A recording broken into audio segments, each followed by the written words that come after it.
जय करौली सरकार। राहुल तो नाम तो नहीं पूछेंगे, लेकिन फिर भी एक इंट्रोडक्शन बनता है, बताइए। मेरा नाम राहुल है। मैं सोलन हिमाचल प्रदेश का रहने वाला हूँ और दरबार आने से पहले ज़िंदगी में बहुत उथल पुथल चल रही थी।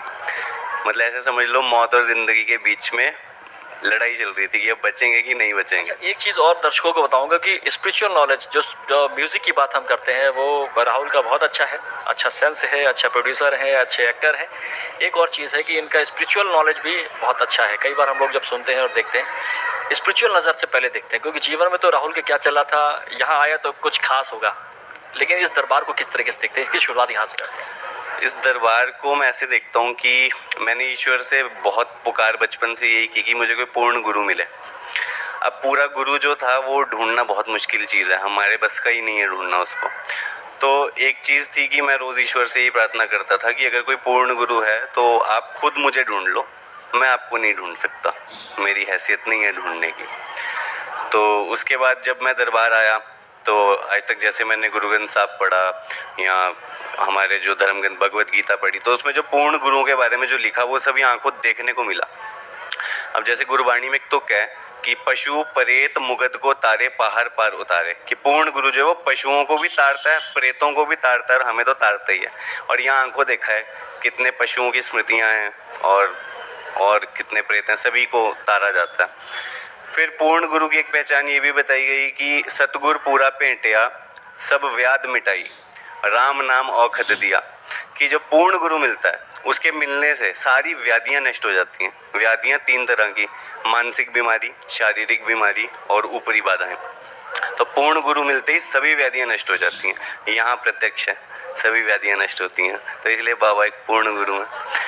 फिर पूर्ण गुरु की एक ये पहचान है कि पूर्ण गुरु जब मिल जाए तो तुम्हारे मन में कोई शक, कोई संशय कुछ नहीं रहता, किसी प्रकार का कोई डाउट नहीं रहता।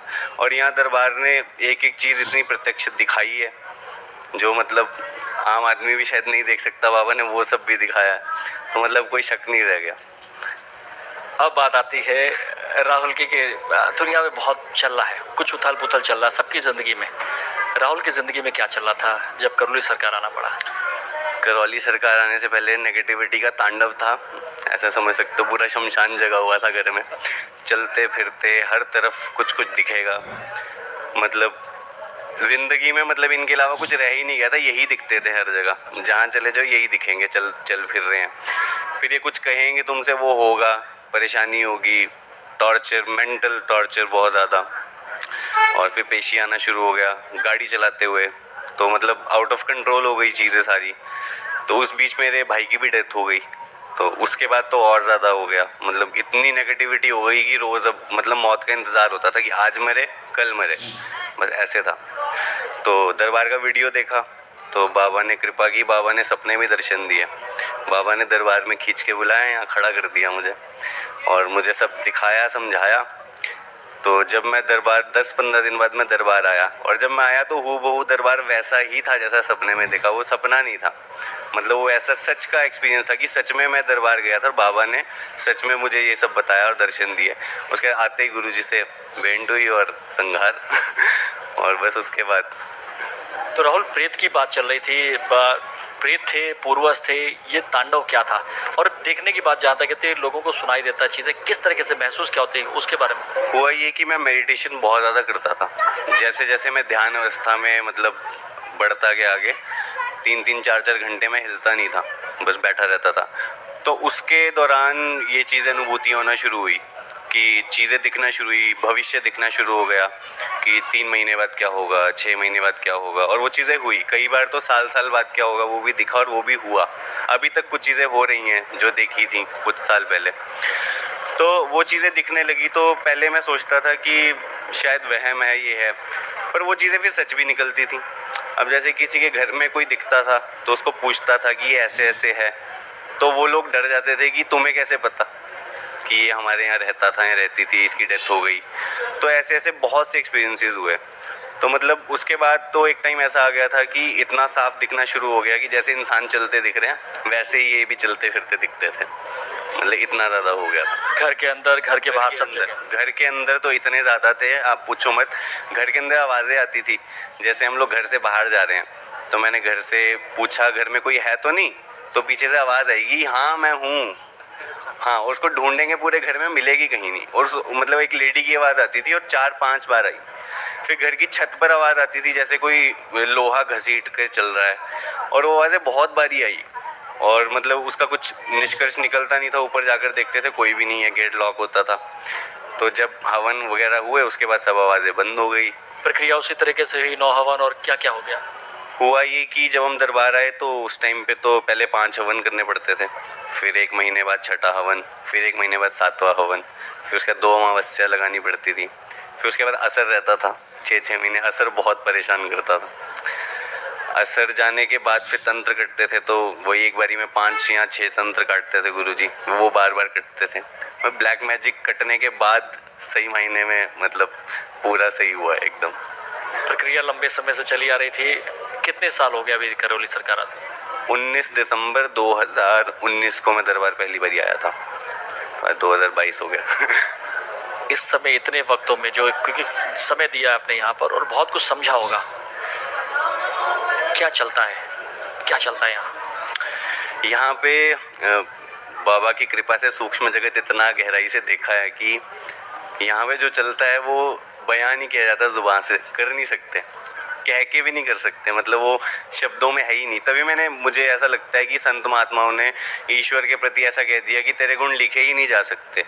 तो जो यहाँ होता है वो एक्सपीरियंस किया जा सकता है, वो आप कह नहीं सकते। इतनी सारी देव शक्तियाँ, देवदूत हर जगह हर मोड़ पर खड़े हैं इस दरबार में, मतलब इतनी पॉजिटिविटी है जिसका कोई अंत नहीं। अच्छा, जब वो प्रेत दिख रहे थे और जब अब इसमें हवन हो चुके हैं, ब्लैक मैजिक कट चुका है, स्मृति चिकित्सा ईश्वरी सब हो चुकी है, तो कभी ऐसा ट्राई करने की कोशिश करें कि प्रेत दिख रहे हैं या नहीं दिख रहे हैं? थोड़े बहुत तो अभी भी दिख जाते हैं वैसे। पर मैं कोशिश करता नहीं हूँ। गुरुजी ने कहा सूक्ष्म जगत में झांकना खतरनाक है।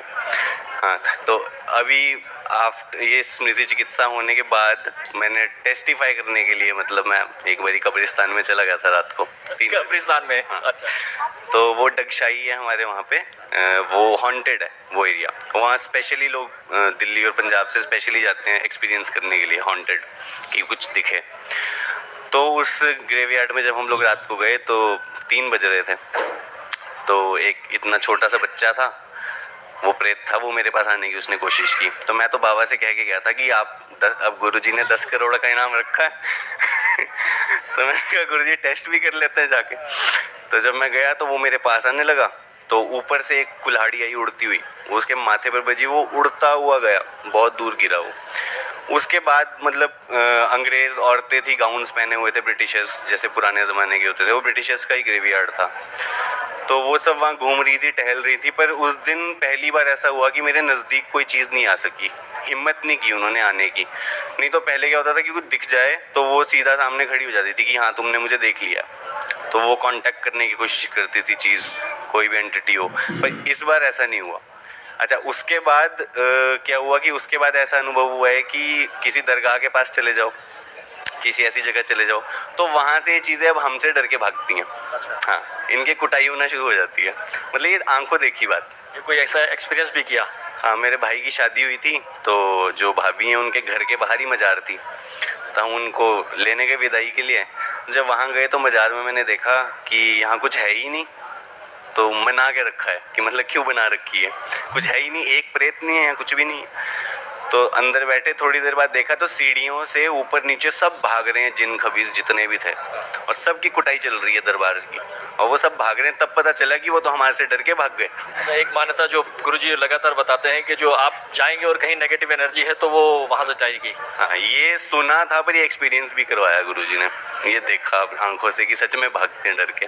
अच्छा, तो जो कोई बीमार व्यक्ति है वो भी ऐसा हो जाएगा, हाइपर हो जाता है, क्योंकि कुटाई शुरू हो जाती है।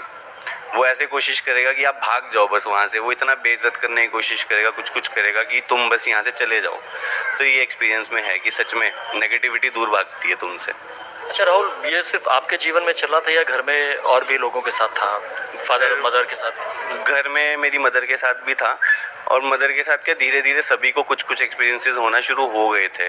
जैसे मेरी बहन को भी एंग्जाइटी अटैक्स आना शुरू हो गए, उसको हाफ पैरालिसिस अटैक हुआ 2 बार। तो बाद में पता चला कि हमारा एक पूर्वजी था जिसको पैरालाइज था, उसकी वजह से उसको अटैक्स पड़ते थे। उसने भी 2 साल डिप्रेशन की, एंग्जाइटी की बहुत दवाइयाँ खाई, पर उससे कुछ नहीं हुआ। और वही मम्मी को भी सेम प्रॉब्लम थी, मुझे भी सेम प्रॉब्लम थी। अब वो ट्रैवल करती थी चीज़ एक से दूसरे में, तो कोई समझ नहीं पाता था कि है क्या। फिर धीरे धीरे ऐसा हुआ था कि घर में एक टाइम आना था कि सभी को पेशी आना शुरू हो जाती, मतलब अगर यहाँ ना पहुँचते तो ऐसा होने वाला ही था बस। मतलब विनाश की ओर चले गए थे, सब खत्म होने को था, क्योंकि तांत्रिकों ने लूट लूट के खा लिया था, वो किसी से कुछ रहा नहीं था। यहाँ आने से पहले सभी लोग, मैक्सिमम लोग कई जगह जा चुके होते, तो आपने भी सब जगह देखे, सारे दरबार देखे? हाँ, हमने तो यहाँ तक कि मुस्लिम दरबार तक नहीं छोड़े। एक दरगाह थी, वहाँ पे कोई मौलवी था, और वो मौलवी भी बहुत जाना माना मौलवी था। अरशद वारसी और सलमान खान तक उसके पास आते थे। हाँ, एक युवराज सिंह की माँ भी मेरे सामने उसके पास आती थी कई बार, तो वो भी डर गया।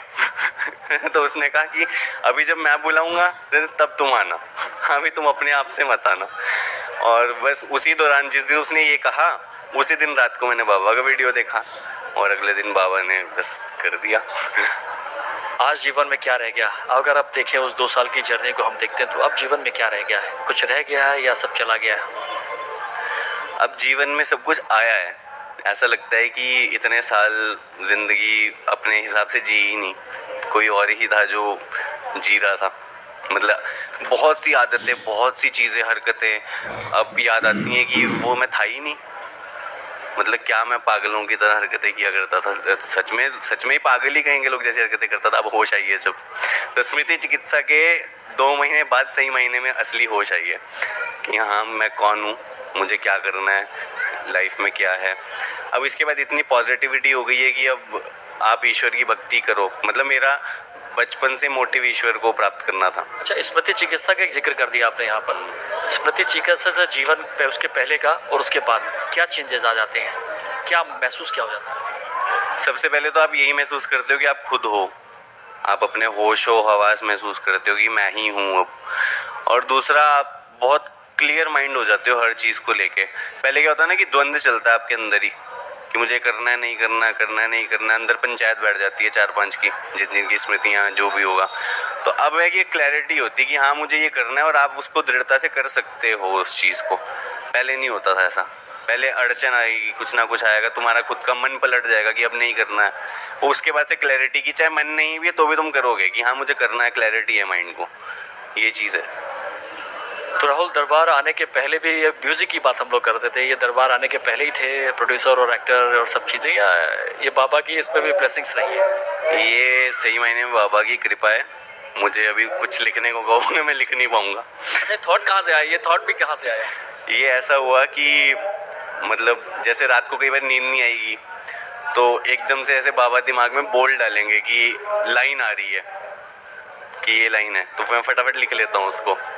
मतलब एक अलग सी कोई धुन सी होगी, उस पर लाइन आना शुरू हो जाएगी कि हाँ इस पे ये ऐसे ऐसे लिखो। फिर उसमें कुछ जगह में अटक जाऊंगा कुछ दिन, फिर मैं कुछ दिन छोड़ देता हूँ उसको लिखना। फिर मैं बाबा से प्रार्थना करता हूँ, बाबा आपका भजन है, अब आप ही ने लिखाना है। उसके बाद फिर सडनली एकदम से अर्ज उठेगी कि हाँ ये लिखना है, वो लिख के पूरा हो जाता है। मैं उसको क्रॉस चेक भी नहीं करता हूँ, जो लिख दिया वो मैं सीधा भेज देता हूँ कि भैया ये गाना है। वो बाद में वो गाकर अपने हिसाब से करके भेज देते हैं।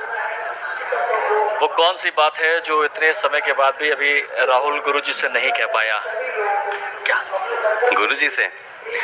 गुरुजी आपको पाकर जीवन इतना धन्य हो चुका है। मतलब आप जैसा गुरु पूरे ब्रह्मांड में नहीं है, कोई नहीं है। ये आंखों देखी बात है, एक्सपीरियंस वाली बात है। मतलब होगा लोगों के साथ एक्सपीरियंसेस, पर जितना सूक्ष्म जगत को भी मैंने देखा है, तो सूक्ष्म जगत में भी आपसे ऊपर कोई नहीं है।